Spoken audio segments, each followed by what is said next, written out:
A very warm welcome this evening, yet another edition of Behind the Headlines here at the UBC on Nile Avenue in Kampala. My name is Charles Odongtho, and we are coming back to you this week, today, Friday the 10th of May 2023, with yet another topic, another discussion focus.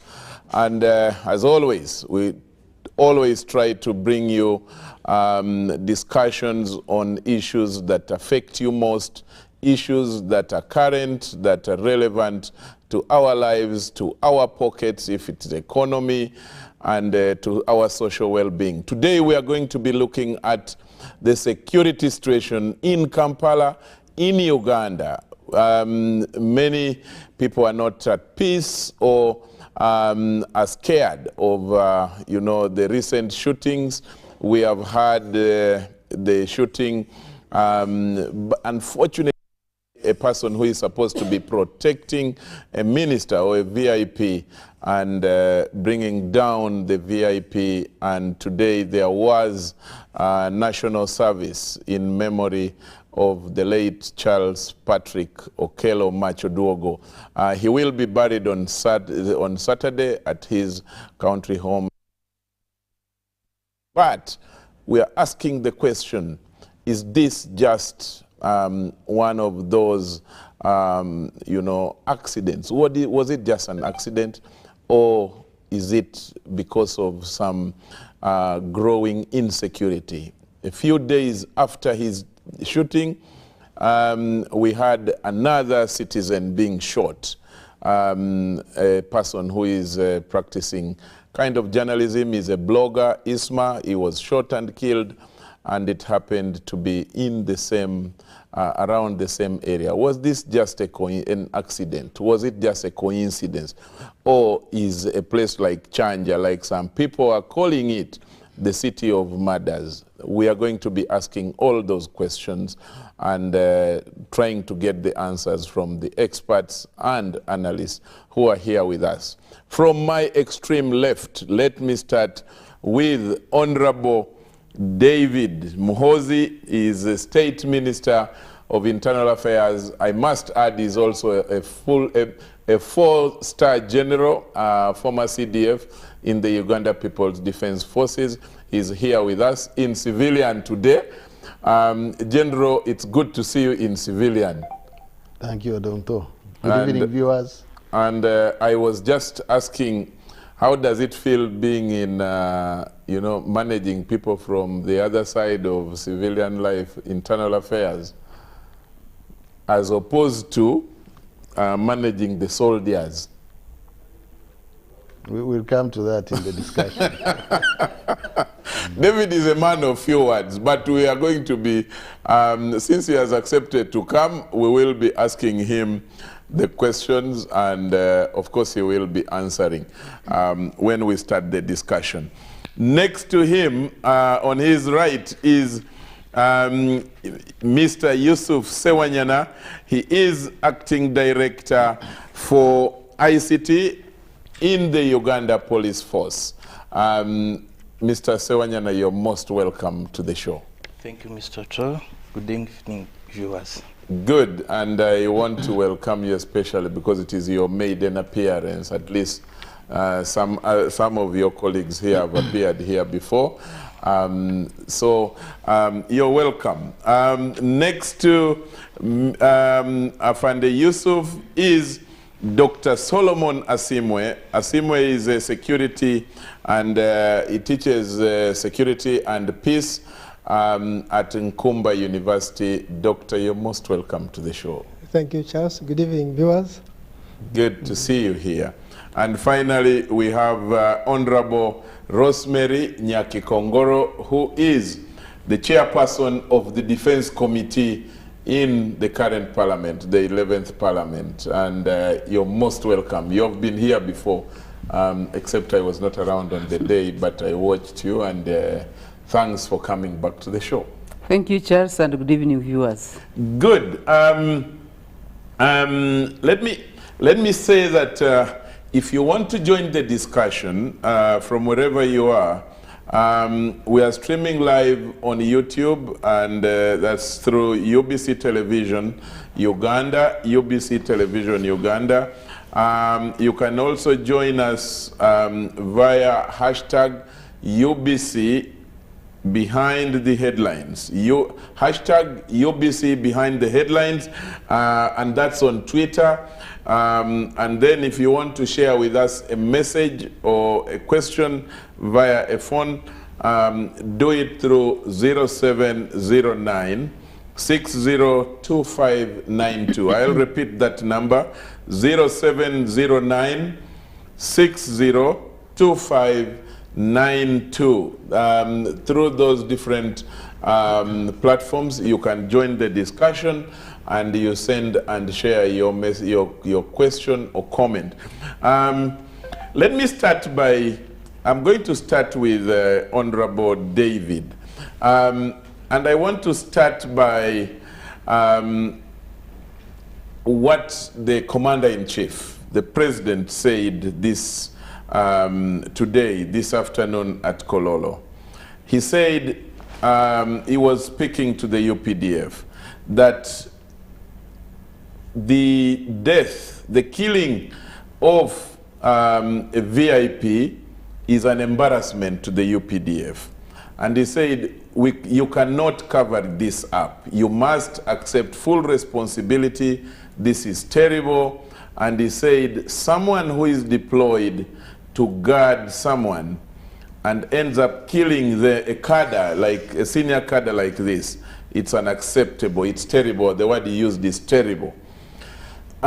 General, as the man, you are, I think it is the chair of the National Security is the Minister of Internal Affairs, and therefore, as a Minister of State, you share in that responsibility, or at least you are the deputy to your minister. Do you feel that the security situation in Uganda has deteriorated, or you think that something is not being done right? Thank you, Odongtho. Good evening, viewers, once again. First thing first, about the NC, the National Security Council. It's a creature of the law, yeah, and the chair is the president, deputized by the vice president, and it has other members across government, including the Minister of Internal Affairs, the Attorney General, the Minister of Finance, and the Minister for Security, among others. And it includes also the service chiefs. The Minister of Internal Affairs, whenever he chairs that meeting, it's through delegation. But it is the President who is the chair of the National Security Committee. Thanks for the correction. Back to the topic of the day. It's regrettable we have lost two Ugandans, one following the other. The minister shot, unfortunately, by his rogue guard, and the President spoke at length about it and how we should take responsibility and locate the motive why that soldier did what he did. And then following that one, we saw the shooting of Isma by yet unidentified assailants. I want to relay my condolences to the two families and to say from the onset that as government, since security is a public good, it's within our means, and indeed we shall find the motive of the soldier, but also the killers of Isma.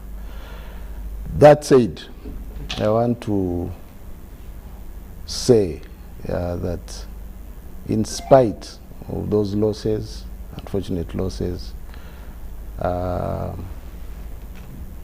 situation is not that alarming as you put it. Some commentators have called it a spate of murders, but I think that one is an overshoot. So I think we need to handle these incidents as they happen. There's also this misrepresentation that the measures we put in place are an antidote to crime completely. I think those measures, including the ones the President announced in Parliament in 2018, are supposed to ease investigations when such things happen. I will give the analogy of a door to a building and a lock. It won't stop intruders. They may come, but you make it a little difficult for them, or in the event that they come, it may help you to track them. So for now, I think that's what I can comment in general about your question. I'll address the rest of the questions as they come. Okay. Afande Yusuf, Yes. are the cameras working enough to facilitate the tracking of wrong people that cause harm to others? And I'm not talking only about now the two that we are talking about. I'm talking about out there are so many incidences of even people who say, I've been robbed, I went to complain, but the cameras were not working. I don't want to share my personal experience. Just in Kololo here, at the airstrip, I'm in a car with friends, and then a new phone, and a person grabs. And when we went to look at the CCTVs, they were not on. And so many complaints like that are coming up, and people are saying, we have invested so much in these CCTVs, will they help us? Are they helping us? Thank you, Charles. The cameras are working, and they are really supporting security. We used to have quite a number of street crimes to begin with, as you have put it. There are certain roads which you could not pass during the night or day, and they don't snatch your phones. But with the aid of the cameras, most of those crimes have gone away. The cameras have supported investigations, they have supported intelligence, and I think the deprecation of CCTV was a paradigm shift from the traditional policing to the modern policing. So wherever nowadays murders occur or crimes occur, everybody now focuses on camera. So actually, the cameras have done the best, and they're really supporting. The issues of cameras not working, I think sometimes it's not based on statistics. We are operating at between 70 to 80%, and we can account for the 20% or the 30%. Kampala and other urban areas are almost like construction sites. Every day they are digging roads, and we are going to experience numerous road constructions. As I speak, KCCA is going to rehabilitate and expand over 200 roads. So we shall experience more systems downtime. So those are issues which affect us. But when you look at the GIROS report of 2022, most of the cases which were put away with ease were supported by cameras, and it really, the GIROS report uploaded CCTV very much as a crime prevention tool. I submit. Thank you about that. So do you want to say, and don't mind that it is not your perhaps it is not you who is the cause of it, but if it is affecting your work, then we have to be concerned. Perhaps the MPs here have to be concerned as well. But are you saying that when the roads are being dug, that you have no control over the people who are digging them and breaking down your networks, interrupting them, and that you cannot talk to them? Well, all this goes with the budget. It requires a budget for relocation of the sites, the camera sites, and also reinstating them temporarily as the roads are being constructed. When we are starting the project, it was a directive, and we had to talk to the civil authorities to pave way for the project. But now, other projects are coming in. So what do we have to do? We have to look around the minimum resources we have to see that we relocate some of these sites. But it requires money. And all the time, we are with the leadership to give us money to have these locations done. All over the country, it's not only Kampala Metropolitan. World Bank gave money to local authorities countrywide to improve road infrastructure. UNRWA is doing the same. And we also have other players who are involved in this, in the road construction. We have, on roads, we have National Water is a major player also, and others. So that one alone, sometimes we have less control over that. Maybe if I can comment on apart from cost, I think there's also, going forward, there's need for a whole of government approach to these anticipated disruptions. Because if one builds and then the other one breaks, so I think there are lessons learned. There are lessons learned, and especially when it comes to what we were planning in phase 3, because we did 1 and 2. You did 1 and 2. And 1 and 2 had gaps. Actually, phase 3 was supposed to, apart from expanding coverage, it was also supposed to address the shortfalls of 1 and 2. But I think 3 is more accommodative of the other anticipated challenges, which I've been talking about, and it needs a whole of government approach in handling the matter. Okay. Doctor, when you hear about, the General has said that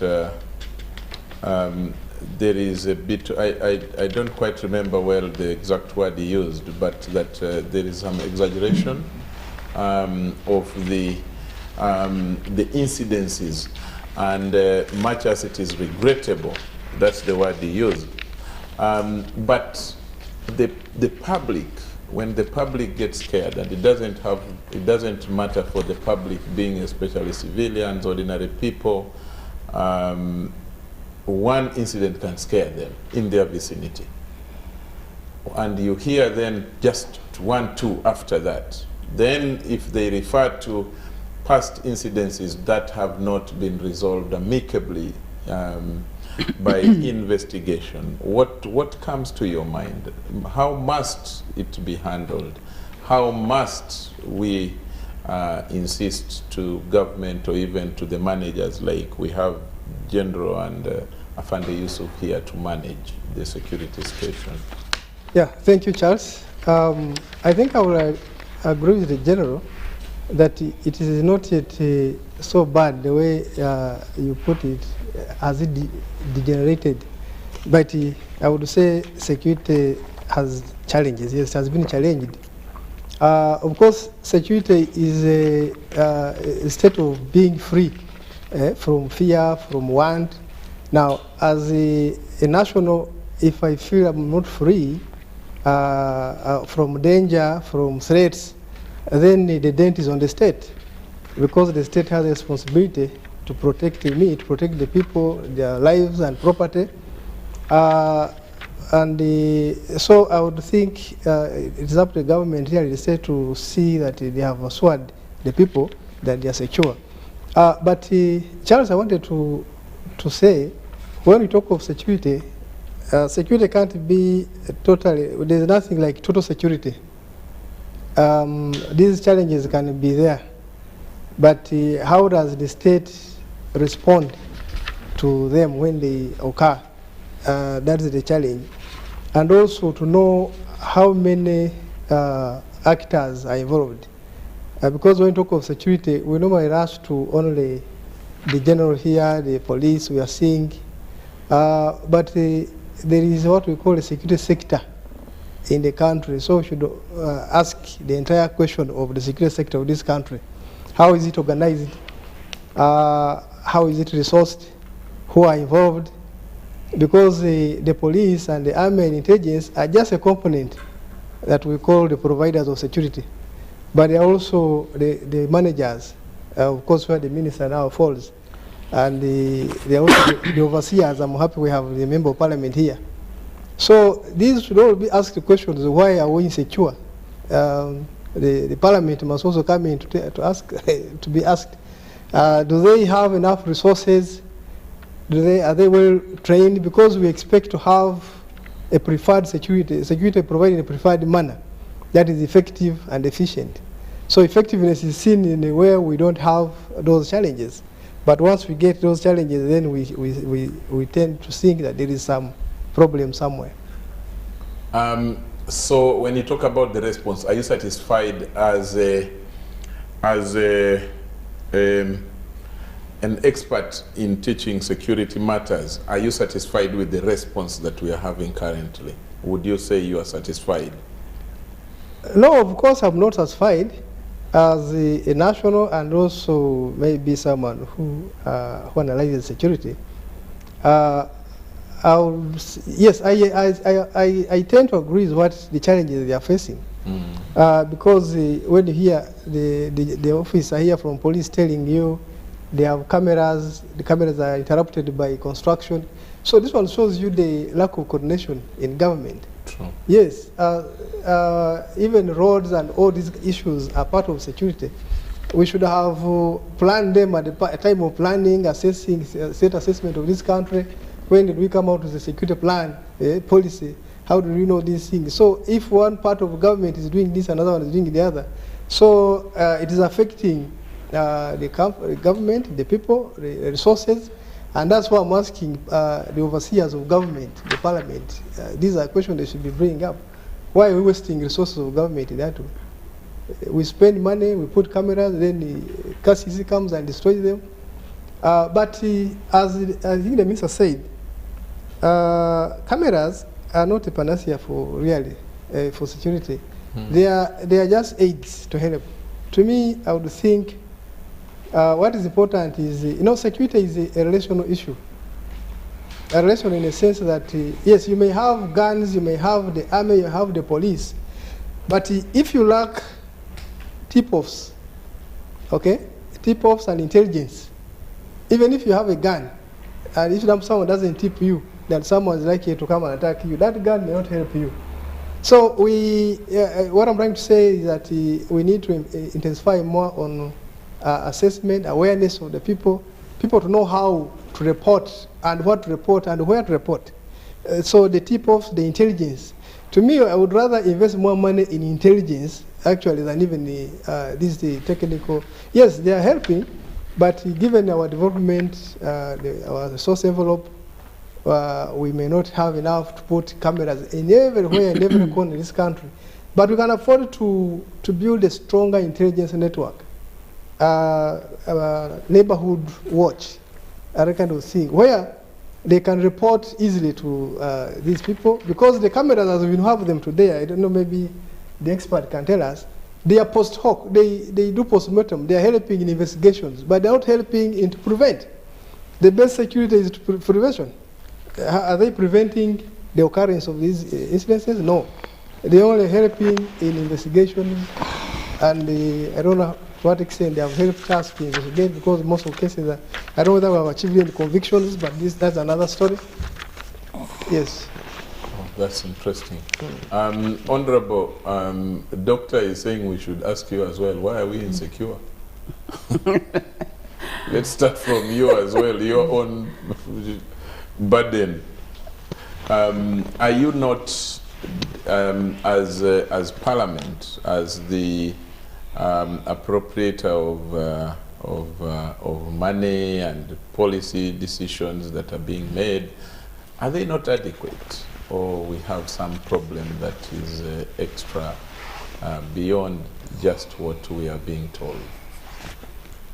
Well, thank you so much, Charles, for such a question. But you said that why are we insecure? Well, like the General said, that these are isolated cases, and but for us now as civilians, when something happens, definitely it scares us. And I noticed it when they talked to the minister, even the high-profile people whom we were interacting with were saying that they were panicking. They were saying that they are not safe, including the ministers, the MPs, those big people. So for me, it takes us back to say that really security is very, very critical in this country. But like they have said, of course there are several matters that affect our security. You cannot straight away say that maybe it is because of lack of CCTVs in the country. You have very well stated it that we have different, actually it was doctor, we have different security agencies that would pick up those issues. So we need to reflect on the strategic security infrastructure that we have in this country. So how do they work together? For instance, much as we have the cameras around the cities, we don't have them in many urban centers, but we have the whole infrastructure of police, we have the whole infrastructure of ISO, and ISO goes down actually to the parish level if we are looking into the local government infrastructure.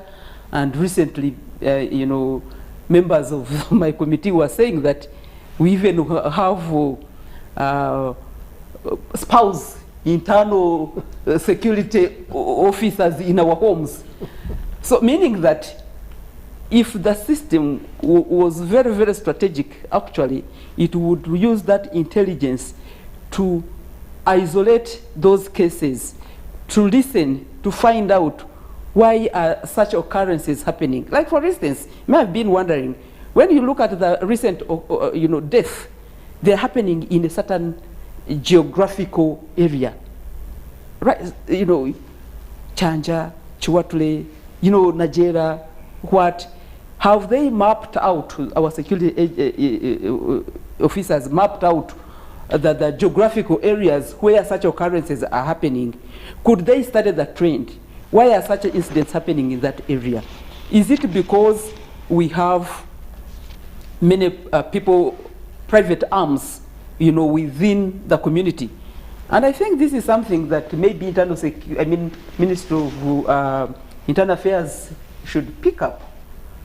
Of recent, there are many individual private people applying for arms. And you are like, why are now individual applying for private arms? Has the state given away the responsibility of providing security to the people of Uganda? And for me, and even members of parliament, by the way, when we, of course now, that the internal provision of security goes to police and Ministry of Internal Affairs. And we are so excited that we have the 3 generals in Internal Affairs. All the ministers are generals, the PS is a general, and therefore they would help us to come up with strategic mechanisms of how they can really deal with such incidents that we are getting, of course working with other sister organizations.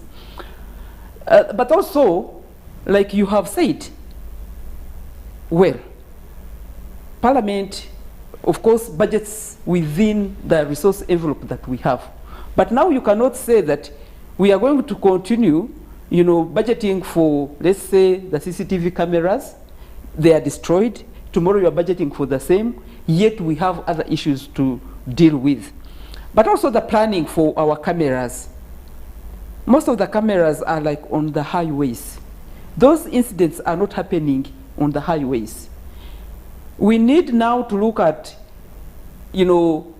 how do we encourage the private people to install cameras on their private homes, private facilities, and then they link up with the national grid.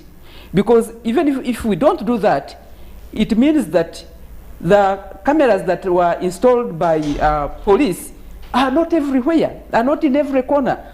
Like we were saying, where the minister was killed, there was no camera around that place.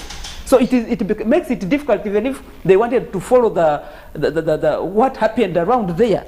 Therefore, for me, I think that now as a government, we need to lobby to ensure that we sensitize our people, the population, about the need for installing cameras on our private properties, but to also advocate for some tax-free incentives, kind of, to ensure that we no longer look at cameras as luxuries, but we look at cameras as something that will aid in providing security to our homes, but also in case something happens, it is easy now to trace and find out the culprits of the criminals around that area.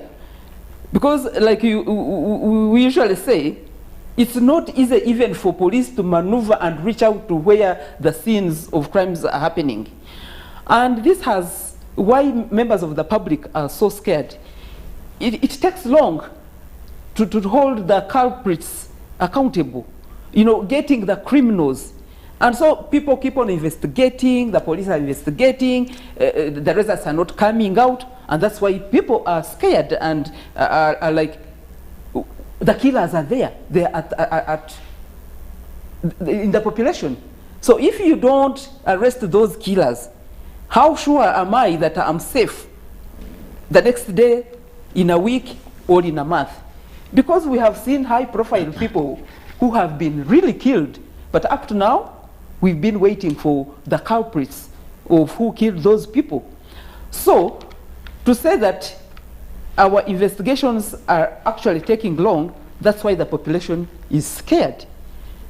The minister has died, we know the killer, but we don't know the motives. So, how are we going to know that actually the motives of that killer were not from outside that individual that killed, or there were certain issues that were disturbing that, that officer? So for me, I think there is need for that holistic understanding of how to deal with our security infrastructure and how it can support fighting the crimes. But also, Charles, for me, I also want to look at, giving the scenario of this killing of the minister, we need to reflect on the entire recruitment process. His Excellency usually refers to, in the Bush War, during the Bush War, when they were recruiting these generals here, people had a passion for attaining a certain goal. And that's why we were always talking and praising UPDF for being a disciplined force, UPDF, and they've been, and actually it has been. But now when you look at these cases, sometimes you really wonder that recently, these kind of trainings that we have, how are they done? What are the processes? How are they conducted? Do they do thorough vetting of the individuals that are joining the army, or they are just recruiting? But also, do they reach out to find out the characters of those people that they are recruiting, to know the background? You know, because of lack of employment opportunities, these days everyone is rushing to join the army, to join the police, to join prisons, to join all that. And therefore, it is important now for the army to screen, to go backwards and screen and understand who is this person who is joining. It's not a matter of getting employment opportunities. By the way, when they said that that man, that private was talking about salary, And His Excellency is saying that we shouldn't focus on salary. Perhaps when he was getting recruited, he was, in his mind was like, oh, when I join the army, I'm going to get a lot of money, I'll be this, I'll be that, and he's frustrated, he's not getting that money that he was looking at. So it all goes back to the recruitment process now when it comes to that specific one. And I want to urge the security sectors that vetting for recruitment of armed forces, now that we have got this incident, because we have a saying in our local language that, I don't know how I can say it, maybe General you translate it, when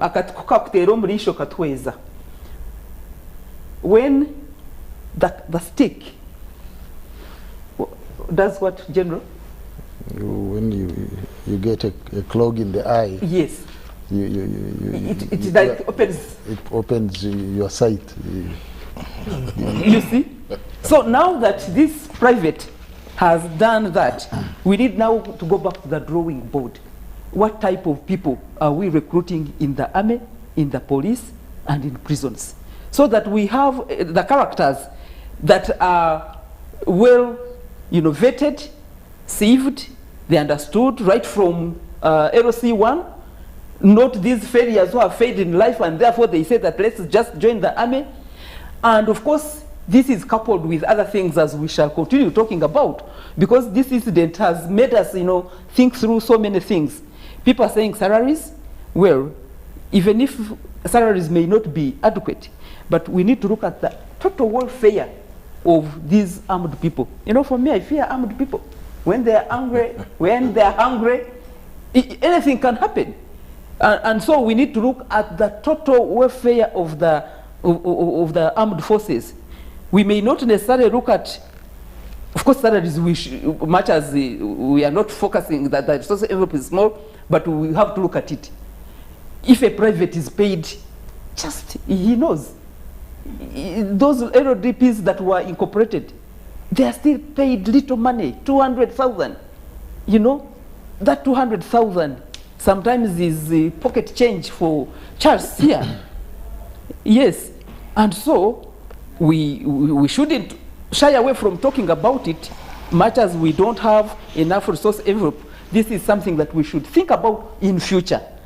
But in the meantime, what are we doing for them not to be wild, not to be stressed, not to think otherwise, not think evil in an evil way? Do we have, for instance, the health facilities for all our people to access, especially the armed forces and their families? What about the education of their children? We used to have, I'm happy that we are sitting with the general who was the CDF, that army schools. If we could push for that, in principle as parliament, and ensure that we have those army schools right from primary, secondary to university, maybe it could be a relief to our soldiers and our policemen, where they are in the battle, while they are there guarding 24/7, they know that their children are in school. So those are some of the things that we should think about when we are talking about, wanting to be secured more to avoid such scenarios. So it is a comprehensive thing that we need to look at, not to narrow on the salary, not to narrow on the cameras. Like the doctor has said, you could be having all those facilities, but at the end of the day, they become unruly. So those are some of the things that just that I wanted to raise in order for us as maybe Parliament. Of course, we've been advocating for some of those things, but now that they've talked about the phase 3 of the cameras, we need to look at for the first phase and second phase, how they've been operating, how they've been working. Because like you said, personally, as the chairperson of the committee, we've had those challenges where people are complaining that when they go to retrieve the information about what has happened, they tell you that the cameras were not working. And we don't want now Yusuf to come here and tell us that it is this camera and that camera, because it will expose us. But if those cameras are not working, what is the problem? So that we know that, well, he has talked about the the infrastructure, which is true. Why should we work in silos as government? Ministry of Works is there working alone, Water is working alone, the cameras are working alone, then they say Parliament allocate money for the same things that would be working on.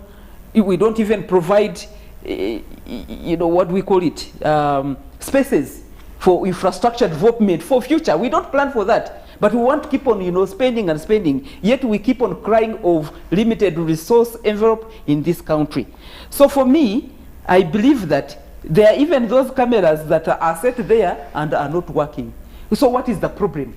And yet Ugandans, we have invested in that. We have high hopes that they are going to help us, especially in fighting crimes, not necessarily in urban areas, but also in those, you know, other areas. We have many cities that have come up, and we expect crimes to be high, given the fact that the economic hardships are becoming tough.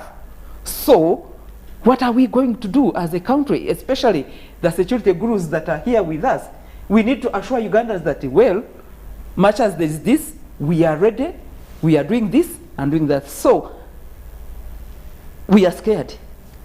Okay. And this is an MP saying that we are scared. Doctor, you want to weigh in? Yeah. Yes. Yeah. Thank you, Charles. I have listened to our honourable MP here, and I got interested in what she has actually presented, and I wanted to ask. I think what I see here, what she's bringing out is issues of governance. We have a challenge in governance, but particularly me, I wanted us to look at security governance, because we are almost looking at security here, security sector. She talked of, which is true, we have many agencies of security that are supposed to provide security in this country. How are they coordinated? Role play, who plays which role? These questions should be asked by Parliament. And I don't know, and I think our honourable MP is the chairperson of Defence and Internal Affairs. Internal Affairs. These are questions she should be asking in her committee. Actually, she engages both Afande Muhozi and yes. Afande Yusuf when they are looking at their sector budgets and policies. Yeah, but they should not stop there. You see, parliamentary is only about that when they are budgeting. But their main role of oversight of government seems not to be, I think they should follow it up. Time to ask these questions before we have these challenges. How, for example, I want the issue of protection, really. Because now there are two issues here we're talking about. VIP protection? Yeah, VIP protection. There is also now the issue of Alexas is different. Now, if you look at the issue of VIP protection, the ministers was guarded by an army man, yes. You hear some people are guarded by army men, others are guarded by police. VIP protection is a specialized role. A specialized role, a function that must be, people are trained, and there are procedures and whatever to follow.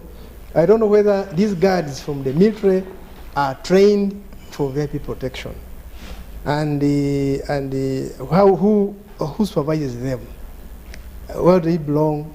You hear these questions of facilitation and what, because the VIP protector should also be well facilitated to the extent of the principal where he's going, he's able to be able to approach where he's going. So, so that is a question we need to ask. It's good the Minister of Internal Affairs here and the MP for who is chairing these committees. We used to have, I think, a VIP protection under police, under city. It is there. I don't know it protects who. Ministers, some of them are protected by army men, other police, others by, I don't know, private people. So that's the question. But the other thing also to ask is how these security forces, agencies, how do they move in our community? If you're going to provide a system of intelligence or reporting, like in this instance of the murder of that man, I'm sure someone should have seen someone may have seen that person, but does he know where to report and who has a gun? Everybody here, many people have guns in civilian clothes. You have seen many of them. I think it is time the Minister of Internal Affairs and any concern to bring discipline on our security forces. Who should have a gun and how should he dress? And so that if someone sees someone holding a gun, is able to report that person. But sometimes they may see people with guns and they say these are legally allowed to have these guns, and maybe they are security officers. So there are many issues we need to look at in our security governance. That's what I'm talking about. Thank you. Afande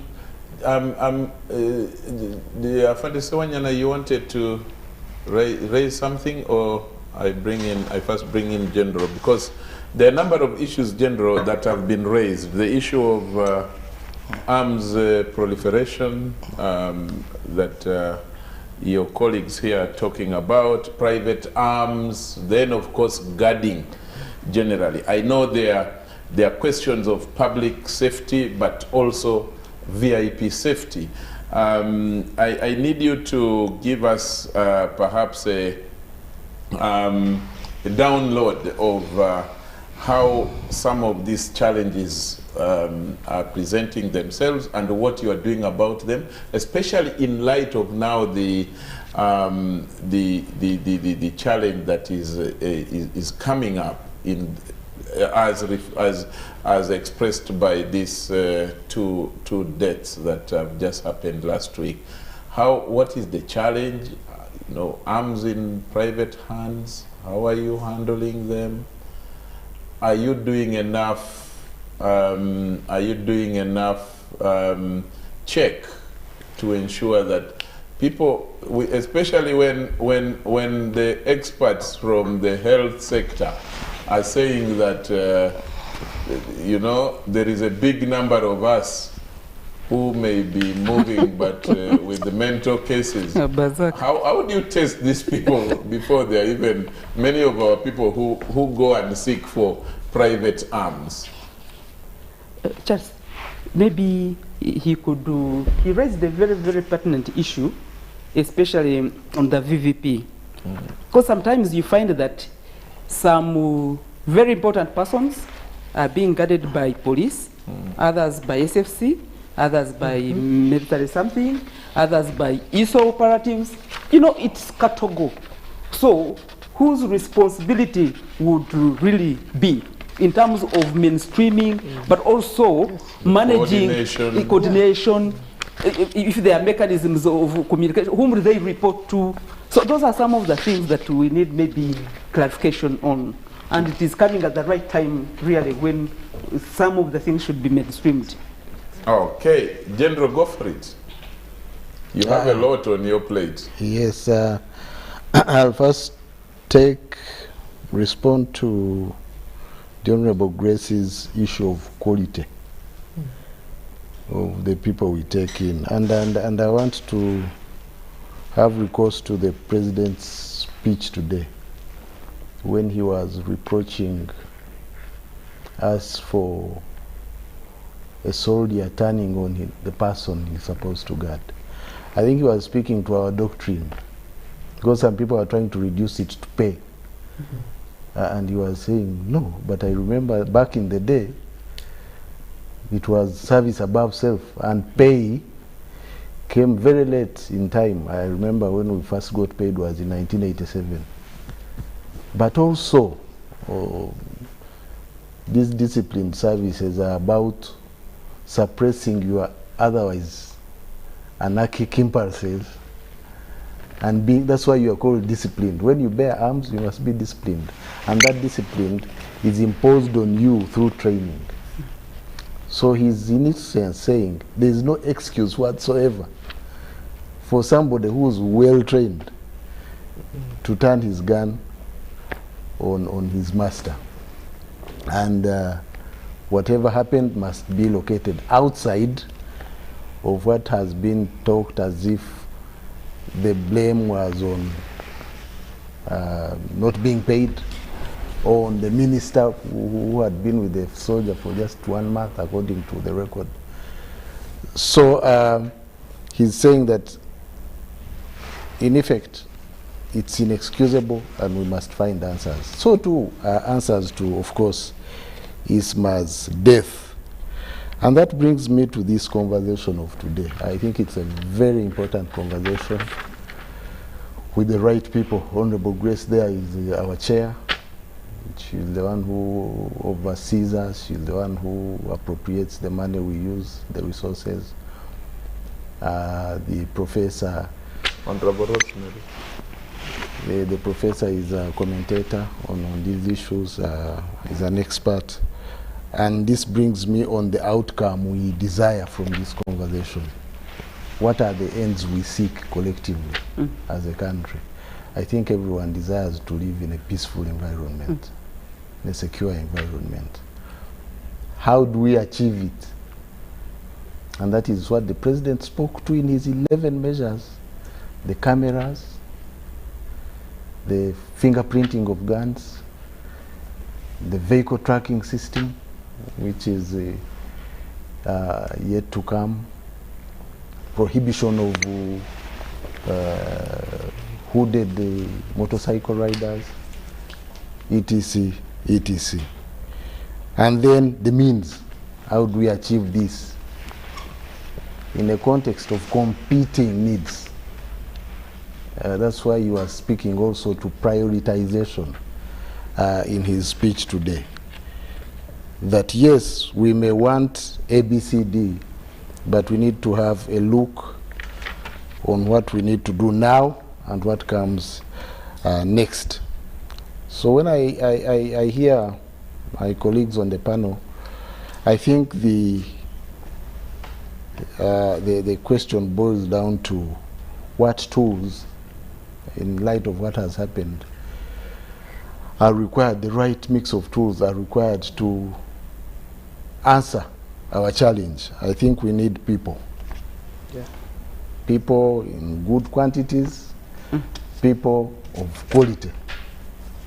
And that goes back outside, even outside of the forces. How do these people come in? How do we vet them? Because we rely on the local government, local councils, because these are products, we are a product of the population.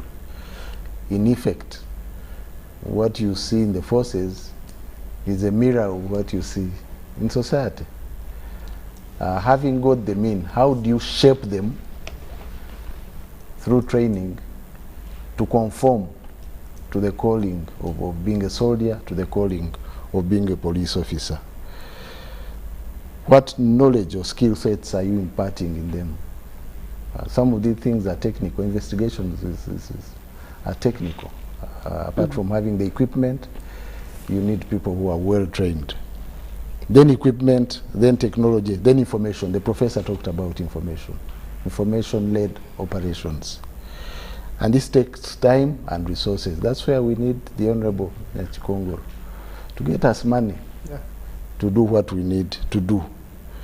And then how do you handle this alongside other national needs? I think that's why the president was saying, some people are saying we should have the soldiers eat macaroni, we should have soldiers in flats, we should, and he was giving the analogy of the Idi Amin army.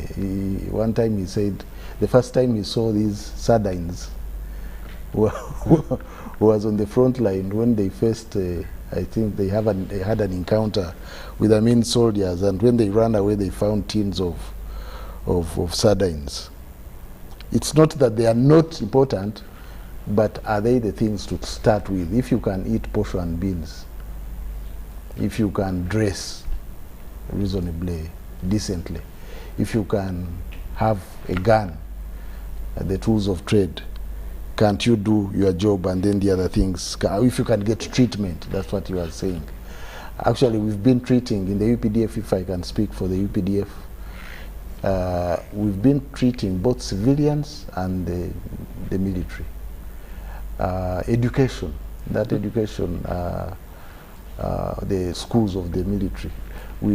I think one of the challenges we met in terms of budget was that many, especially post-war, immediately after the war, many of the children were those of,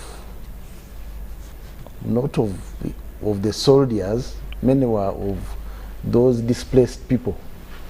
And the cost became so huge that some of the schools were even closed because we wanted to concentrate on the children of soldiers because the cost was unmanageable. But he was saying if you handle those core things in the immediate term, the soldier should be reasonably comfortable to do what he's supposed to do as we look for ways and means of expanding our resource envelope to do the other things the Honorable Nyachikongoro talked about. We have had some strides in the measures the President mentioned. The CCTV cameras, my brother here spoke about where we are. Those are the measures of 2018. Those 11 measures. On the gun fingerprinting, because it has come up, I want to give the statistics. Of the achievements first and then the challenges you have met. Of the guns we have so far fingerprinted, because in phase 1 we did Uganda Police Force and Uganda Prison Services and then the private security organizations. The grand total for the Uganda Police Force so far fingerprinted 52,941 rifles.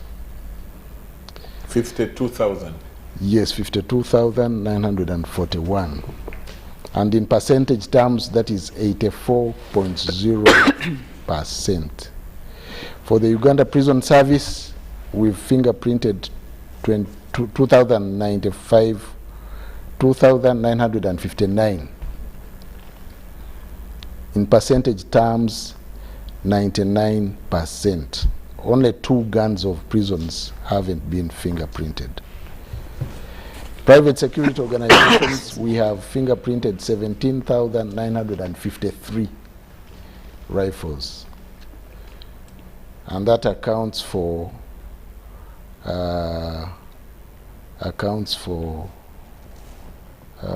there's no percentage mentioned here. Then for individuals, there are individuals other than private security organizations, we have fingerprinted 3,952, and that accounts for 65.4%. This is some good progress. Of course, there are increments in the guns acquired. The police buys more, the army buys more. The army has got its own technology, which was supposed to be phase 2, of inserting chips in the butts of guns, which even eases tracing. Wherever you are, you can be seen with your gun and whatever you do, later on knowing the features of that gun if it fires. The main challenge now, I think, are not the guns that are registered and accounted for, even those my colleagues were talking about of people acquiring more guns. The main challenge is those guns which are not registered but are in the private hands. You know too well that we have porous borders. We live in not a very particularly peaceful neighborhood. The Congo, South Sudan, name it. So there may be guns out there which sometimes find their way into the hands of criminals, and that is our main challenge. But as long as we are vigilant and finish recording this one, the officially held guns, then I think it can be a big stride. One, to deter or even make it easier when any of these guns commits crime, it's easily traceable, and then we tackle those ones which are not registered. And I am reading off the mentioned outcomes of this exercise. It is said that the exercise enabled the updating and automation of the Uganda Police Force, Uganda Prison Service, PSO and civilian firearms inventory in the police force. We were able also to develop a ballistics database, real-time identification of stolen, lost, and recovered police, prisons, and private security organizations, firearms. Very, very important strides, these ones. And then this database has also enabled the real-time collection and analysis of firearm crime statistics, which have enhanced timely operational and tactical decisions on the management of firearms and crimes involving firearms. And because of this, according to the statistics we have, firearms-related crime have considerably gone down. There was a time... Is that from the latest police? It's from the latest police... The police crime report? Yes, for the fingerprinting exercise. Okay, okay. Of course, we have isolated incidents, like the one that happened. There was a time, remember when those measures were announced by the president? The murders were, especially of high-profile people, happened, and I think it was timely that he announced these measures that time. And I think we have gone some way in ensuring that we don't have that heightened insecurity. Regarding VVIP protection, even that, he said, it's important to have the big measures for everyone. But in the interim, because people are scared, that's how we ended up giving guards to people, from the police, from the army, because no single service would afford the huge manpower bill in escort duty. There are many people doing escort duty. And sometimes even our overseer says, you're crying of manpower, but we see vehicles with people instead of doing security work. But it was in the immediacy of that challenge of the time to have people protected as we work on the bigger measures for everyone. And his logic was, if we get security for everyone, then there's no need for everyone to, everyone for himself, and God helps those who can't be helped. That was the logic. And the professor was saying that maybe we need to look at the quality of the people guarding those who need security. He was talking about the competence of these people. Whatever their inadequacies, I think still there is no excuse. You can't be incompetent to the level of killing your principal. You may have flaws. If it was, for example, the case that the minister was killed by somebody else because this soldier maybe ran away or was not on duty, then we could now interrogate the competences of the soldier. But for him to turn the gun on the principal, I think is not within the remit of having specialized skills for VVIP protection. So I think it's a lesson we need to look into going forward. We need to work on those 11 measures to ensure that, one, we reduce even on the cost that goes into escort duty. It's a huge cost because you need vehicles, you need soldiers, you need policemen, and then you need people for police work, general police work. So if we do the other measures laid out by the president and we effect them, then maybe probably we can reduce on the temptation for everyone to go for individual guards. Good. Can you first just put it on hold a bit? I want us to go for a break at this point. When we come back, then I will bring you in, and also I see a plethora of questions, comments. There are so many from the public, and very interesting topic for of concern, of course. Like the MP says, everybody is scared, especially those out there who do not know what exactly is going on. But let's take that break now, and don't switch off, because the discussion is just getting more interesting as we go into the comments and questions from the people out there.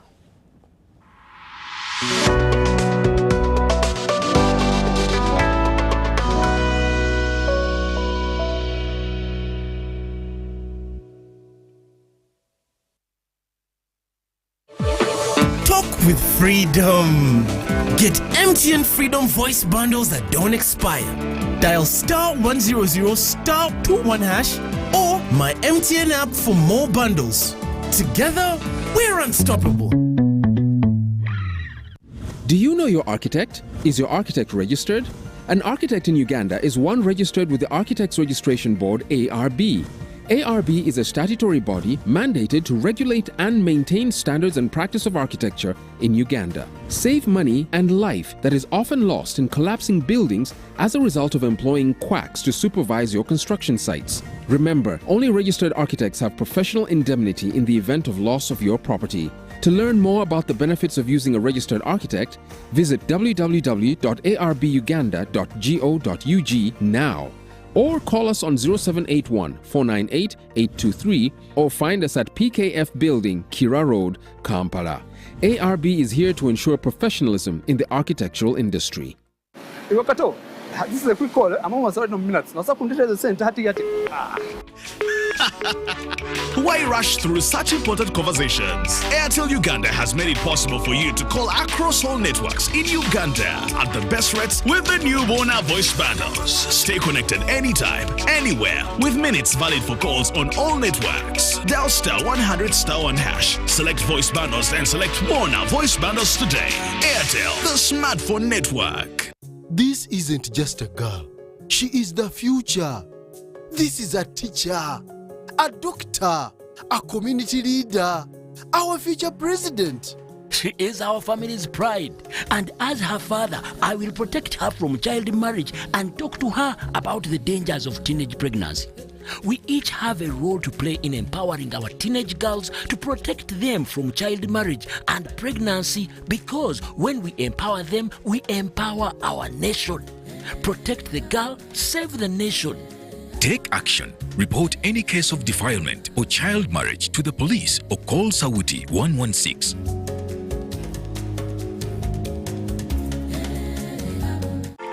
Are you tired of high fees and slow transfer time when sending money? Look no further. Airtel Money is here to revolutionize the way you move your money. We have revised our rates, and now sending money from Airtel to other networks in Uganda, East Africa, and to the rest of the world has never been more affordable. Plus, you can trust Airtel Money to get your money where it needs to go quickly and safely. Simply dial *185 hash and start sending money. Switch to Airtel Money today and experience unbeatable rates and top-notch services for all your local and international money transfer needs. Airtel Money, instant, secure, borderless.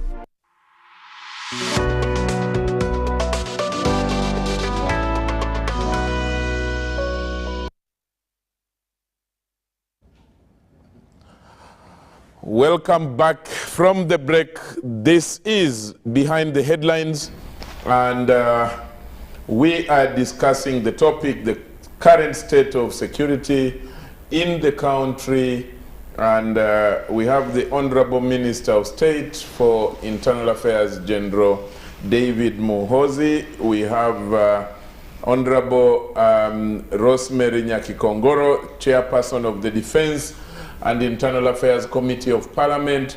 We have Mr. Yusuf Sewanyana, who is acting director in charge of ICT in the Uganda Police Force, and we have Dr. Solomon Asimwe, who is a security and peace expert lecturer at Nkumba University. And before we went for the break, Dr. Asimwe wanted to interject. Let me give him that opportunity, and then I bring in the questions and comments from you out there. I'm going to try as much as possible to read as many as the messages are, and as long as you have made sure they are short and not too long. Maybe before he comes in, I would like also to make mention about the other measure which was very critical in stabilizing the situation here. That was the recruitment of LDUs supported by Parliament, who were given money. And that time, remember, industrial sites were under attack. They would attack factories, and the president said we need fast responders, and also we need to enhance or reinforce the spread of the police, so that you get people who can respond quickly, but who may not be as expensive as the policemen in the standing units or the army.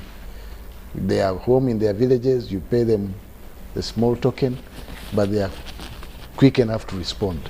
Have you withdrawn them, or No, they're still out there? there? They are there. They are there. They're still there. They're still there.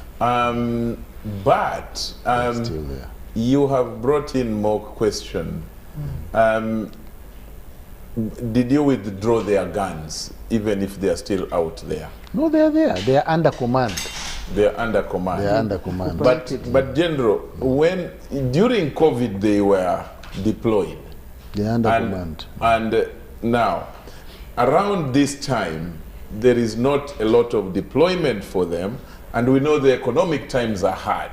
They are under command. They are with the army, actually. Oh, they are with the army. Okay, good. That answers my fears.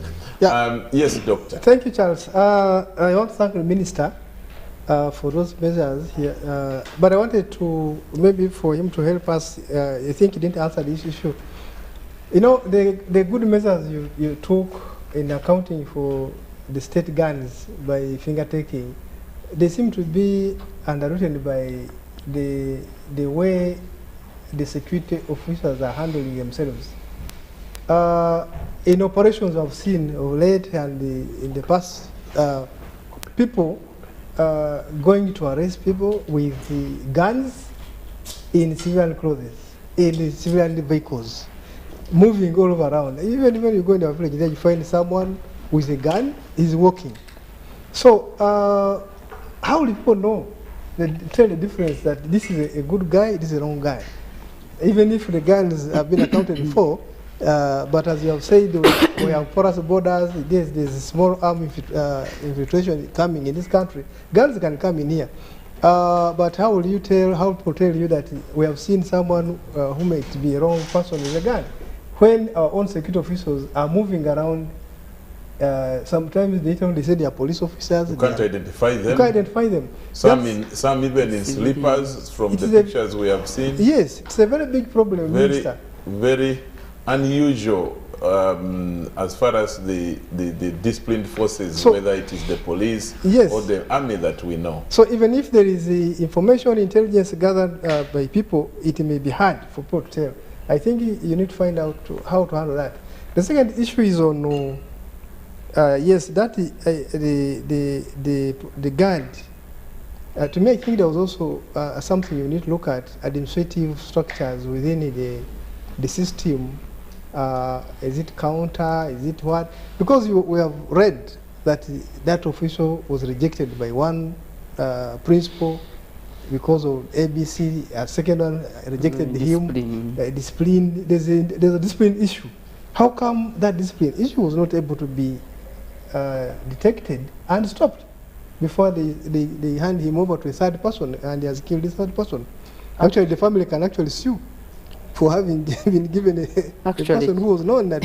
That's why the president spoke to the leadership of the military to locate blame elsewhere other than on the victim.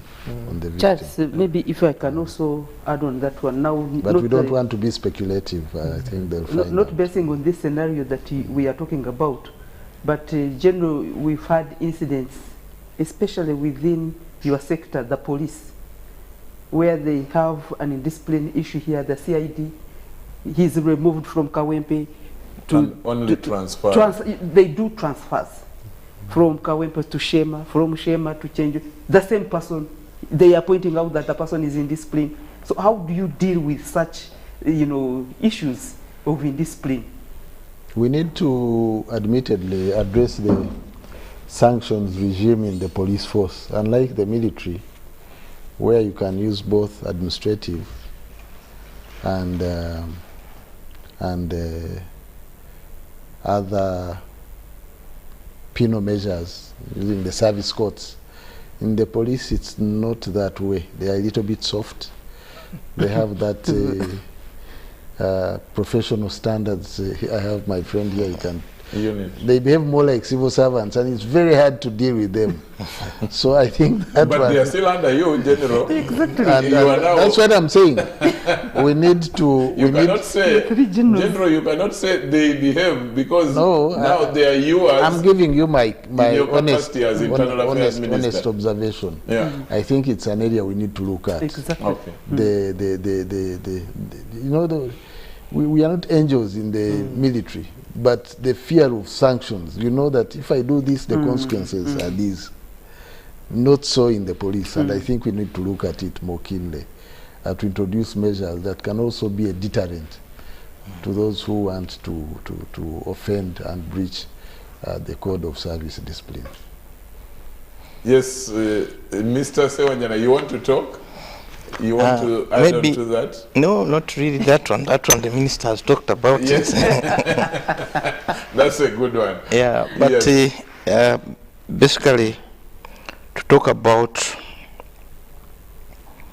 the measures, cameras, as to why I'm here. We are policing, we are ushering. Maybe you need to first tell us the first two phases. What challenges did you have with them, apart from the ones you cited of uncoordinated, work arrangements? Apart from those, which look understandable from your perspective, which other challenges did you? Because I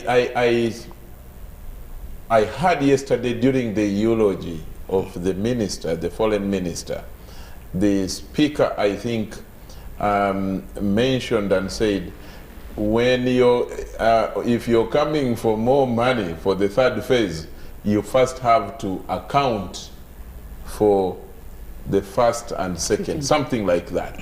But I would want the viewer to know what challenges did you encounter that make your work hard? Maybe through you, Charles, if you can give an account of what they did in phase 1 and phase 2, correct, for the country to know. But go for it, Sewanyana. Let him first finish. Thank you. Well, the CCTV system may be looked at in the public eye as the cameras alone, but it goes beyond that. The project encompassed the DNA and AFI system.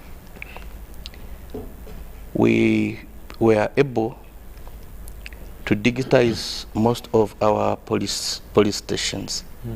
They are now connected using the CCTV fiber network. That one alone ushers the police into the 4th industrial revolution, which we are policing. We got the National Command and Control Center, which the Honorable Minister has visited. We got a Research and Innovation Center, which is at Chikandwa, magnificent, to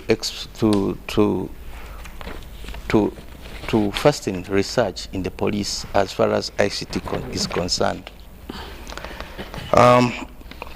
When you look at the rate of population growth in the country and the urbanization which is coming up right now, you cannot police today using the traditional methods. You have to automate systems. One of the challenges we are facing is that we are working in isolation with other government entities, like, for example, NITAU and NIRA. But now, we are now bridging the gap. We are looking at integrating most of those systems such that now we can have a more intelligent system which can enable us to operate better. So what we are looking at for the phase 3 is basically now to reduce the distances between the camera sites. You may see that at the moment the average distance between the cameras is now 3 to 4 kilometers, the average distance. So the crimes are committed in between there. When you look at the Google Maps and look at the main roads, the junctions where we have put the cameras, there are so many radiating, interconnecting small roads to the main junctions, and these create avenues for the criminals to get away with it. So with the other initiatives like the number plate, the intelligent transport management system we are coming up with, we are going to digitize our number plates, and we shall have trackers in the motor vehicles. That one will add value onto our existing system, such that now once a vehicle or these quick methods which criminals use to run away from the scenes of crime are got, we can basically use the tracking system. However, I would say that an assessment and evaluation of phase 1 and phase 2 of the CCTV project was conducted by a very credible institution, and the report is there stipulating all the challenges we have faced and also the benefits. It's not the public perception about sometimes government's projects is that they are not really good, but that's very wrong. When you look at the benefits accrued from the CCTV system, outweigh, because now the public is now more responsive to the way they conduct themselves on the streets. You commit a crime, they say, don't take a camera out, because they know they will be. Nowadays, they are talking about storage. They are talking about footage. Those are new terminologies which are coming in. So, footage, police, I get footage. So sometimes you ask somebody, what is footage? They may not even know footage, but it is pushing us in a certain dimension of digitization now of the what? Of the police. As we speak now, a number of computer systems which are interconnected to our national data center have been put in place. We have now over 1,000 computers spread around in the policing stations. Those came in as benefits of the CCTV project. I may also say that we have one of the biggest data centers in the country, which has even a disaster recovery somewhere. That is also pushing us to another level in terms of digitization. So those are many benefits which may not be seen as part of the CCTV project. We are now going into the e-policing, where we want everything to be automated on our crime record management system. The infrastructure is now set up. All police stations are now connected to the fiber network. So the digitization process will be eased in the third phase. We are looking at the third phase. What we want now is for the academia now to support us in terms of conducting research. The research which is being pushed to police nowadays is about internship, but we really need concrete research. For example, how many households have cameras within Kampala city, and what are they using these cameras for? Those are the kind of research we really need to harness. So pushing forward, we are, just as the Honorable Minister said, we are looking at integrating the private cameras into our national grid. Is that going to be part of the third phase? It's going to be part of the third phase. Are you now doing enumeration of the private cameras? Absolutely. That's the research we are conducting privately. So we need to know how many households will be able to afford, including supermarkets, recreation centers, and all that, such that they can be hooked onto the national grid. We are also looking at enhancing our national command and control center with a fused command and control system. What do I mean here? There are very many players in security. For example, if an incident happens of murder, who are the first responders? We have the scenes of the scene of crime officer. We may need the aircraft to uplift the people who have been affected. We may need support from other security agencies. But how do you do that? So we shall need a fusion of support services which are radiated to the National Command and Control Center, such that our CCTV system becomes more productive and reactive, more proactive, responsive, and responsive. Okay. Maybe if you may permit, could I? You want to roll off a little on? Yeah. In statistical terms, the project solution in phase 1 and 2 comprise the following modules: video surveillance, ANPR vehicle identification system, National Emergency Call Center, automated fingerprint identification system, and DNA analysis equipment. Phase 1 covered the areas of Wakiso, Mukono, Kampala, which constitute KMP policing area, with the following project works delivered: 1,248 CCTV camera sites, 60 automated number plate recognition camera sites, 19 high-resolution 4K camera sites, 50 facial recognition camera sites, 79 police station monitoring centers, 18 division monitoring centers, 1 KMP command and control center at Natete, 19 police station generator sites, the National Command and Control Center, this is Naguru, National Data Center, also Naguru, Backup Data Center, Mbarara site, ICT Research Development and Innovative Center, Chikandwa, a fiber duct covering 1,223,352 kilometers, assortment of DNA analysis equipment, AFIS Central Site Naguru, and AFIS Live Scan fingerprinting capture stations in 16 of the 18 divisions of KMP. The outputs which we can mention for the nation is that the AFIS has to date led to the identification of 3,266 repeat offenders. These are arrested persons linked to previous criminal records. 219 applicants with a criminal record seeking certificate of good conduct have been identified and isolated. 58 previous offenders seeking to join private security organizations have been identified, and 415 persons engaged in identity fraud have been identified. In addition, biometric vetting of 7,070 for certificate of good conduct and 2,264 applicants of police clearance using the AFIS platform have generated non-tax revenue. Those are some of the outputs we have got from the CCTV phase 1 and phase 2. Okay. Yep. I appreciate what the CCTV cameras are doing.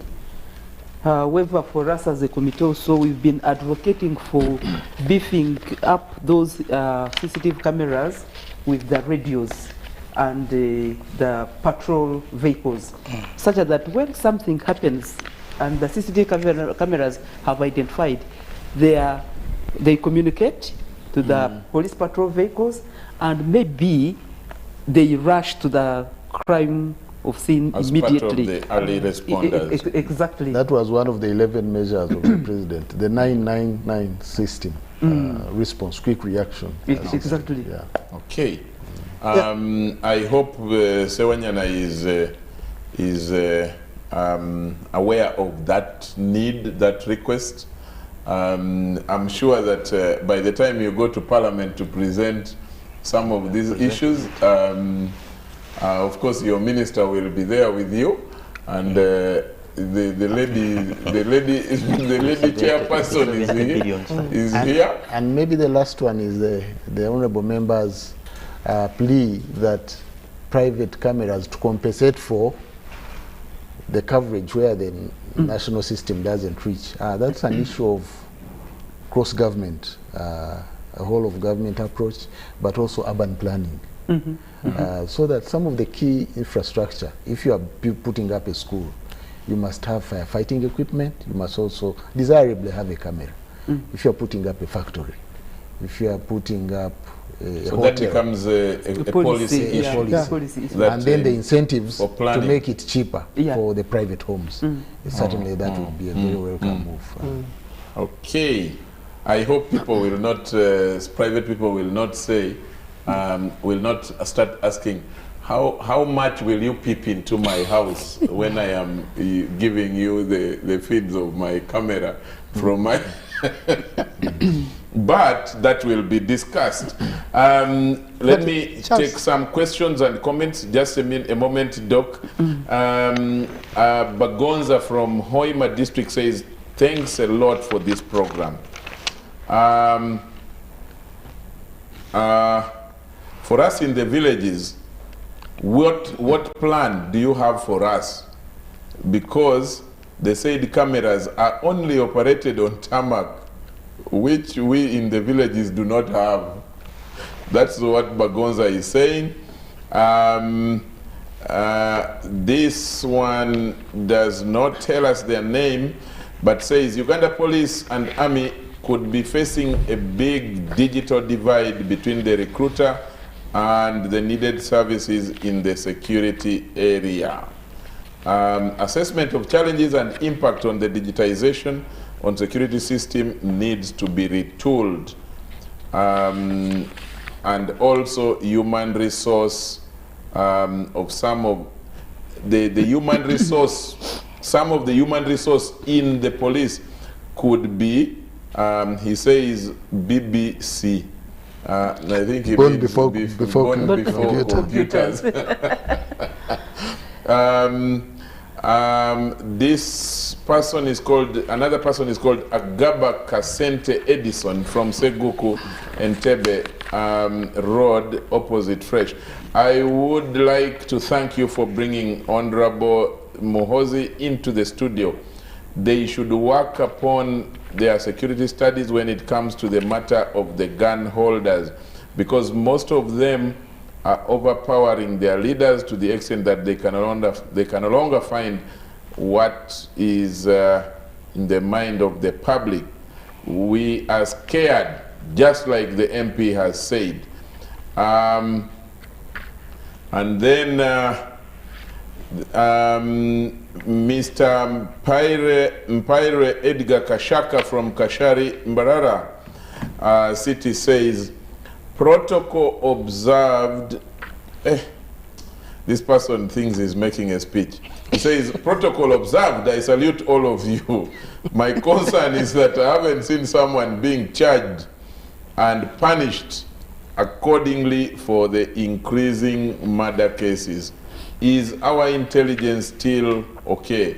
Help me on this, please. Thank you. Pyre, thank you as well. And then this one has not told us their name, but they say, thank you very much, General David Muhozi. I like the way you have explained your points. Thank you. You didn't tell us your name. And then Domasco Mangina says, I beg to disagree from the MP's worry.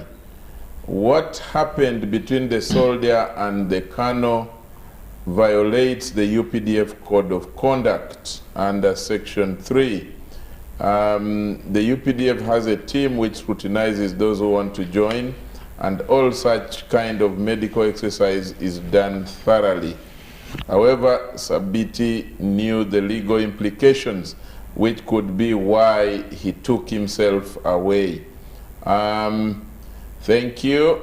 And then this person is called retired SCP Muhabwe Laban in Kitagata. I think I know this one. He says, before one is made or posted in protection of VIPs, I think Laban was actually commandant of VIP protection, and I knew him.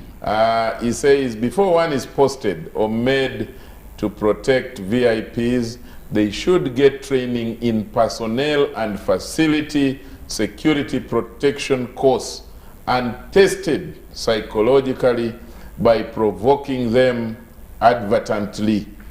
I worked as commandant, now he says it here. I worked as commandant VIPPU. VIPPU stands for very important personnel? Protection unit. Protection, yeah. Unit, and some of the problems, especially bosses taking allowances of the guards. We could sit with escorts regularly, especially at Parliament, and listen to them, sometimes changing them from time to time and providing for them from my operational funds. You see, this is a very, very serious revelation that Mr. Muhabwe is making here, because General, one of the things that you need to think about, and I want to be honest, what Laban is saying, you know, in our kind of work, many of these people, including your officers who fear to approach you because you are their superiors, they tell us as journalists, especially in confidence. And some, I know of 2 cases who came to me and told me, if you have an opportunity, tell those big people of ours that the people, our bosses, mid-level, like that they give us to give us our allowances, do not give them to us in full. Yeah. This is what I was told in Parliament some years ago. So if Muhabwe, who has been a commandant of VIPPU, is saying this, and I remember that I personally was told this, it is something you need to look into. You might not know that, they will never tell you, and even their leaders that are under you and above them will never also tell you. So I think this is a serious revelation. Now that it's becoming a threat to some of you and to the other people, you need to take this seriously when looking at the solution. I want to thank you, Laban, for this, for being honest. Stefano says, restricting guns influx. We Ugandans need to watch our borders. And returnees from Somali, Congo, and the 2 southern and northern Sudan. Also the foreign nationals coming without documents. Thank you, Stefano. I'll take some 4 more. Philip says, Charles, thank you very much. A good evening to the team on Behind the Headlines. Kindly ask the minister to clarify to the general public on the issue of plainclothes personnel. I think this is what the Honorable was talking about, and Doctor. Are they part of the force, General, or are they the bad guys within that are arresting people in numberless vans? These guys make Ugandans restless due to their behaviors of just arresting people without any clear paperwork or even summons from the court. I am Philip, thank you very much. Then someone called Okaka Peter says, some of this tragedy are caused by the youth who are hustling for daily hand to mouth. Is there any cheap way? Okay, let me read it the way it is. This guy says, is there any cheap way General MK will come up with the categorization of security firms with equal pay? And I am assuming that the Ugandans are now trained, who are trained in guns, that there will be increased pay for all private security and public servants. This is from Peter Okaka. Let me read two more. Wow, there are so many. This one is called Medi from Serere. She says, Charles, thanks for the program. This topic is very interesting. However, police should concentrate on skilling their detectives on skills of investigation other than taking more time on drills. Secondly, let us not downplay the issue of pay and welfare. Imagine you are escorting the kids of your principal to an expensive school and you receive a call that yours are at home because of only 70,000 shillings. Imagine security agencies can detect the political rally before it happens, and they can't detect a crime of taking a life of a Ugandan. Really, I love the deliberations. That is Medi Serere. Medi, thank you. And then another one says, how do guns fall into private hands? Are they that porous? Are our borders not protected? And then let me stop here for now and apologize that the rest we are going to use for more discussions online. There are so many, so we can't read all of them. This is from Peter Sande Nyarwa. He says, good evening, Charles, and the entire team there. Regarding state of security in the country, I think there is a bit of deterioration. Even in up-country cities, there have been gun murders in the previous weeks. Security, to me, begins with us as individuals. I had the Honorable Minister of State for Internal Affairs talk off the chip in the gun. To me, that's one of the most effective in fighting gun crime, if it is done. Yeah, so there are so many of you who have sent messages. Richard from Tororo,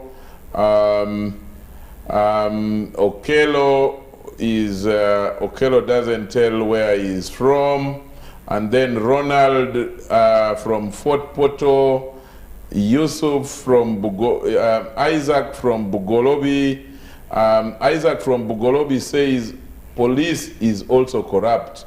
The work of the cameras is failed by the police themselves. On the Afande Yusuf, can you really you hear what Isaac is saying? The president himself has said this, that police is the other day he said police got, is it a D1?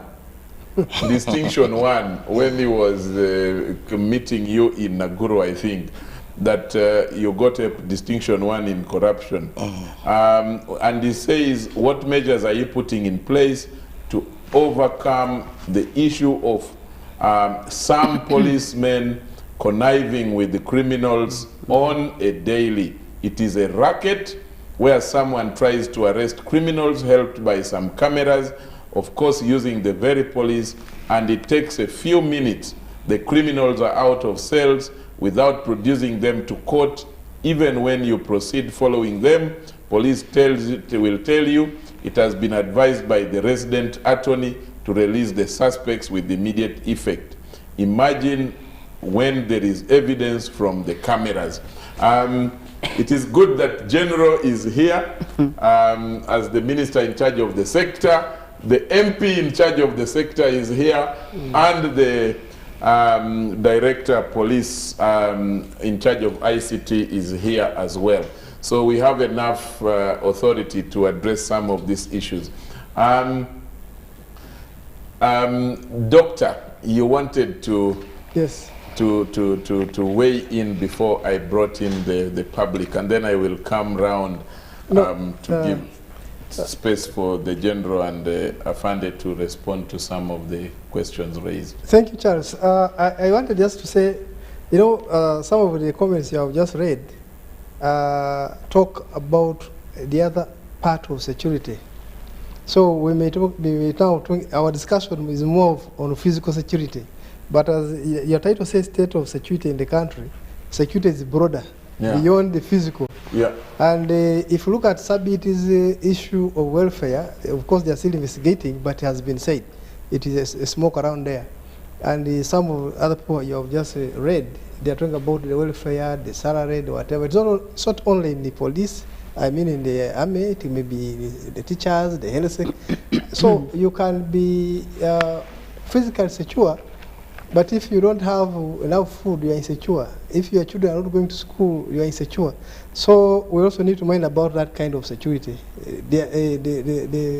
the broader meaning of security. Other issues are very important. That the state, our honorable member, parliament, and minister must know.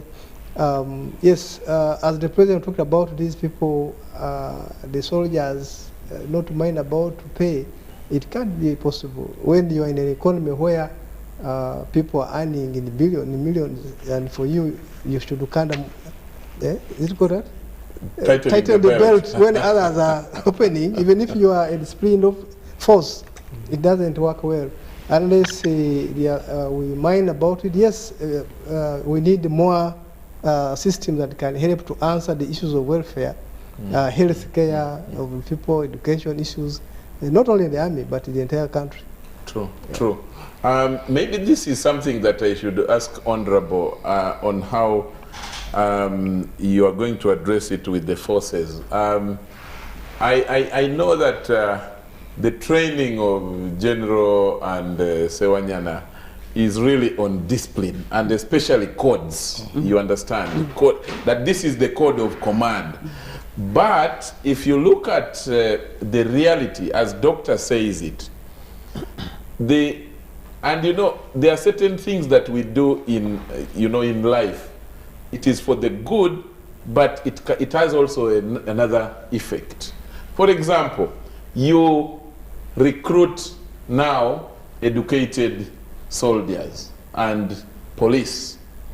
They read newspapers, they listen to how much an MP is paid, how much a minister is paid, and they read about corruption. Yeah. Then you're paying them, let's imagine, 400,000 or 300,000, which is money you and I spend in the supermarket, just one shopping.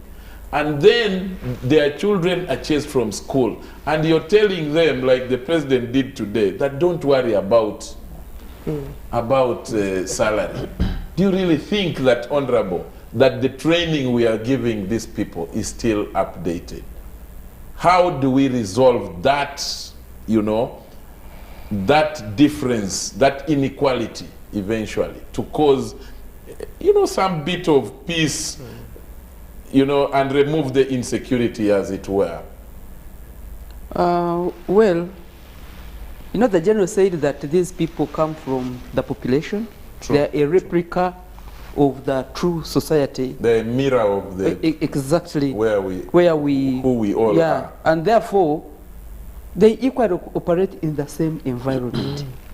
So if we are saying that the environment is tough, I mean, when you look at the things have changed, and therefore they cannot remain also static. Sometimes we need to scan the environment and see what we can do, because you know, much as we are saying that that source envelope is small, for me that's why I said that sometimes I fear people who have the gun. You know, yes, because they are, let us take the scenario, much as they are disciplined, they are supposed to, and they don't order any moja. So it becomes very, very complex for them to share their feelings, the challenges, because order ni moja.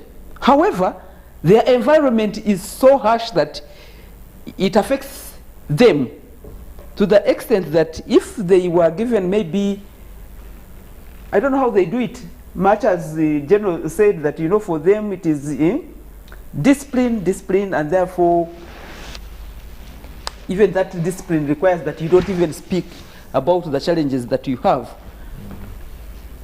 These are the people that are escorting people. You go with them to the supermarkets, you are picking A, B, C, D. They are looking at how you're paying. They take you home. I'm not saying that they should equate themselves to the levels of the principals, but the reality of the environment.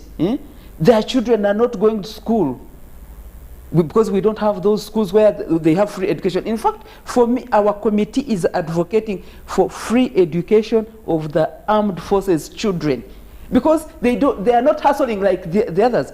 Well, I'm sorry, I'm going to quote an example, like say the doctors. Sometimes for them they hustle elsewhere. They have clinics, they can offer work in clinic A, clinic B, but the soldiers don't have that opportunity. And therefore sometimes people don't look into that. And as a country, maybe this is the time that we should think about how to prioritize certain things. Yes, they are there and they are providing the security. That's why at this moment, everyone in the country is talking about the security of Ugandans. Everyone, including, you know, starting from everywhere. And that's why it's a very, very big topical issue, because the security of the people and property is very critical if we are going to operate and move from, you know, to move the economy to where we want. So we have to cater for those people that are providing the security.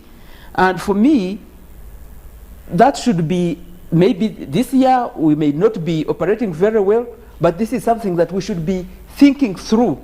It could be in next financial year, the other financial year, but let's think about these people. Okay.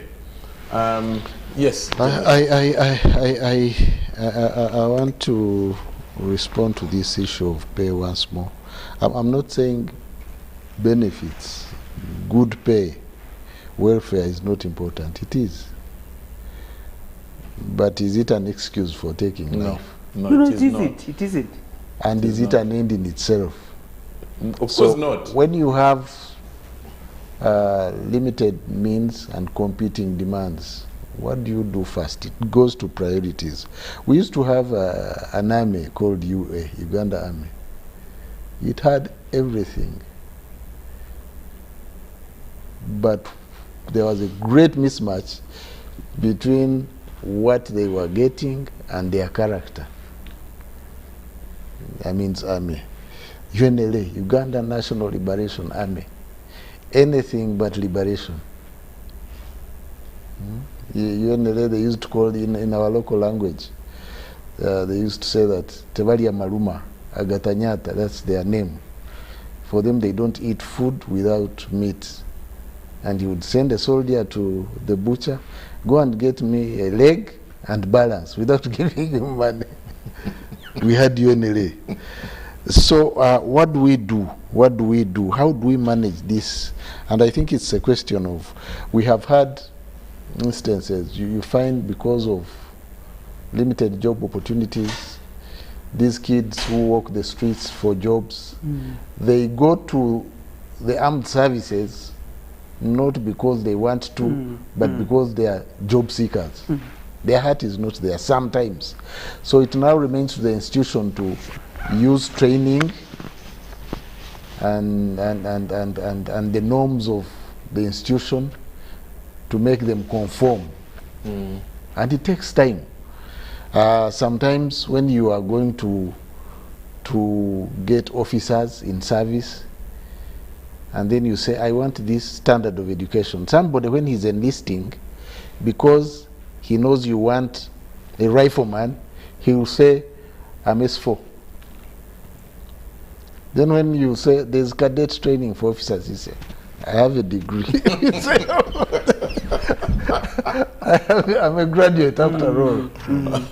So you can see now how disparate some of these people who chase jobs can be. But as an institution, you have now to see how to make them conform. He may have come with a separate intention, rather expectations. So it's up to you as an institution to make him like the institution. Of course, there are other factors, and there are many. You know, this youth bulge, when we are talking about this crime, and then the rural-urban migration, sometimes not planned, most times actually. The jobs are not just enough because government cannot provide jobs for everyone. So how do we create opportunity outside government so that people can have choices, islands of opportunity beyond government? And that's why the president has been saying, expand the economy, create opportunities in IT, create opportunities in the services sector, create opportunities in agriculture, which is our mainstay. So that people, but also we need skilling to prepare these young people for those jobs. And vocational skilling, I think, is key. Not these paper qualifications. You have degrees, you create agitators, not people who can produce food and bring food to the table. So I think it's a big, big topic. We in security mostly react to the consequences of what happens, but I think it needs a wholesome approach to address this issue of security. On private security organizations, somebody talked about pay standardization and training standardization. We are working at that one. Of course, they are reluctant to conform, the PSOs. We want, first of all, to ensure that they are trained together. We create a school in the police so that you can measure standards and enforce standards, because some of them are riff-raff, just picked, given guns, and then you hear they have turned on their masters. So we are working on that one. And also I wanted to comment on job opportunities, which, if well regulated, can give a windfall to government in terms of revenue, but also can help these young people. This labor externalization is a key thing. If well handled, it is a big opportunity. Of course, in addition to the 4 sectors the president talks about, which are in the country: agriculture, IT, services, industry. Yeah. Okay. Afande, there are some people who take you on saying police corrupt, colluding and all that in criminality. Some policemen. They sent me a similar message. They sent that police connive with criminals. And then the sharing of your former colleague Mohabwe. Yeah. The issue of corrupt tendencies, just as the Honorable said, police officers are also not picked from area. They come from the society. But of course, there are countermeasures. We have put up countermeasures. But of course, it takes 2 to be corrupt. When people are desperate about their cases, they will begin to cause it to tear. What can we do? And then, of course, police officers are also human beings. Sometimes they are compromised. But we have put up countermeasures, most especially in relation to CCTV footages. We try to minimize the interaction of the CCTV operators with the public. It's only CID which seeks technical support in case they want to investigate. So that people don't normally go to the monitoring rooms and request for footage, just as they say. So that one, we are dealing with it, and we are so passionate about it. The issue of villages, people in the villages. So if government can support through certain civil ordinances, and they adopt the policy of social cameras, the urbanized environments can get a camera for their buildings and be put on the national grid, such that now government efforts can concentrate on those areas which are less privileged. That's our mindset.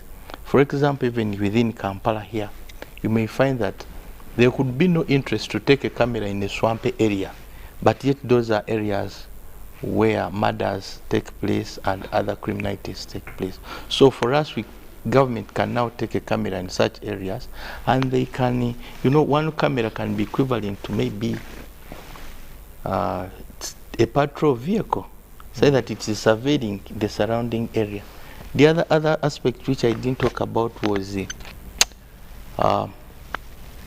working in conjunction with the civil authorities on maybe supporting the lighting of the city as a challenge. Where we have benchmarked, we have seen that wherever there is a camera pole, there is there's security light. But here it is the lighting, correct. So here you see a camera is here, security light is the other side. So during the dark, the security light is illuminating where there is no camera. So now we are working with the civil authorities, so that even we minimize on the cost of power, so that we utilize the similar camera pole with the similar powering facilities, and then the project is supported. The Honorable Member of Parliament also talked, and the Professor, about non-identifiable security people. That one. There's a problem there, we acknowledge, and we certainly need to address it. I don't see a problem with plainclothes people, provided they are either with somebody identifiable, and that we used to insist, especially in JAT operations, it would be a composite force, including a policeman. In the other polities, even when they are plainclothed, they have a badge. You say, who are you? Then he'll. Yeah. So I think it's some work in progress. We need to, even if you are plainclothed, should be identified. Identification. Of course, now what we, our fallback is always, where have you taken my person? So you go to look at the police station, which proves that these were security people. But you need not go that far to identify the one coming to arrest. Okay. I think we need to come to an end. Very interesting discussion of very pertinent, unless there is something burning that we need. General Ambrose Ogwang from Aleb Tong district says, remind General David that he looks very smart in a civilian wear. I hope Ambrose is not saying that you should continue wearing the civilian dress. But I want to thank you all very much. You know, some of these topics should be discussed even when there are no, you know, crisis like we had last week, and part of this week when some of our people are killed. There are important topics that should be discussed, and so that people always can keep on their guard and ensure that they are safe. Like the doctor has said, security is huge, and you know, the state of security includes even the mind, mental, and all that.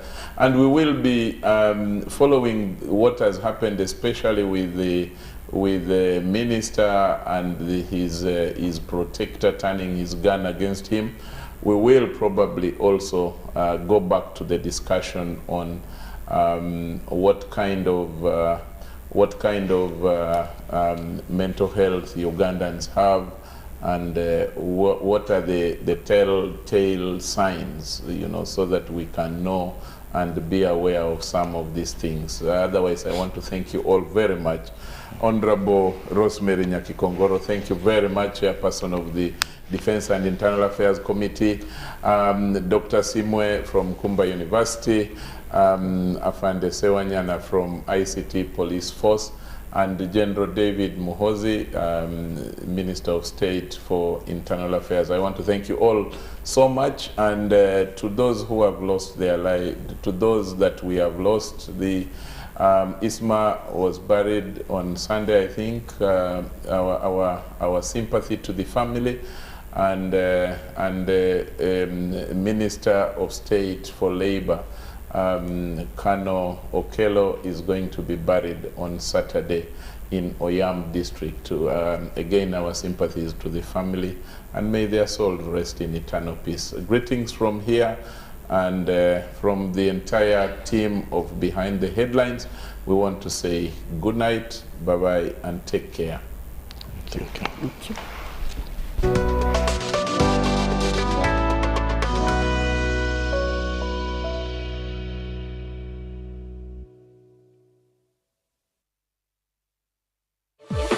Talk with freedom. Get MTN Freedom voice bundles that don't expire. Dial *100 *21# or my MTN app for more bundles. Together, we're unstoppable. Do you know your architect? Is your architect registered? An architect in Uganda is one registered with the Architects Registration Board, ARB. ARB is a statutory body mandated to regulate and maintain standards and practice of architecture in Uganda. Save money and life that is often lost in collapsing buildings as a result of employing quacks to supervise your construction sites. Remember, only registered architects have professional indemnity in the event of loss of your property. To learn more about the benefits of using a registered architect, visit www.arbuganda.go.ug now. Or call us on 0781 498 823 or find us at PKF Building, Kira Road, Kampala. ARB is here to ensure professionalism in the architectural industry.